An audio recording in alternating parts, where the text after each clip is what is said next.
السلام علیکم معزز ناظرین، اگر آپ ہمارے چینل میں نئے ہیں تو ہمارے چینل کو سبسکرائب کر دیں تاکہ ہر نئی آنے والی ویڈیو کا نوٹیفیکیشن آپ کو ملتا رہے۔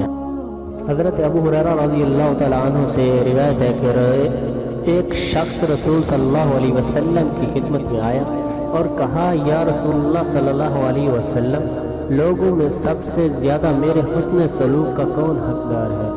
آپ صلی اللہ علیہ وسلم نے فرمایا، تمہاری ماں۔ پھر پوچھا، پھر کون؟ تو ارشاد فرمایا، تیری ماں۔ اس نے عرض کیا، پھر کون؟ آپ صلی اللہ علیہ وسلم نے فرمایا، تمہارا باپ۔ ایک اور روایت میں یہ الفاظ آتے ہیں، من احق بحسن صحبتی قال امک ثم امک ثم امک ثم اباک ثم ادناک۔ یا رسول اللہ صلی اللہ علیہ وسلم، سب سے زیادہ اچھے سلوک کا کون حقدار ہے؟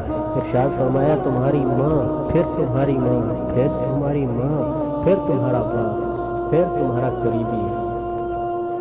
ایک اور حدیث میں آتا ہے کہ حضرت ابو ہریرہ رضی اللہ تعالیٰ عنہ سے ہی روایت ہے کہ نبی اکرم صلی اللہ علیہ وسلم نے فرمایا، اس شخص کی ناک خاک آلود ہو، پھر خاک آلود، پھر خاک آلود ہو، جس نے اپنے والدین کو بڑھاپے میں پایا، خواہ دونوں کو یا ان میں سے ایک کو، اور جنت میں داخل نہ ہوا۔ اور حدیث میں آتا ہے کہ حضرت ابو ہریرہ رضی اللہ تعالیٰ عنہ سے ہی روایت ہے کہ ایک آدمی نے عرض کیا، یا رسول اللہ صلی اللہ علیہ وسلم، بے شک میرے کچھ رشتہ دار ہیں، میں ان سے صلہ رحمی کرتا ہوں اور وہ مجھ سے قطع تعلق کرتے ہیں، اور میں ان پر احسان کرتا ہوں، وہ میرے ساتھ بد سلوکی کرتے ہیں، میں ان سے درگزر کرتا ہوں اور وہ میرے ساتھ جاہلانہ انداز اختیار کرتے ہیں۔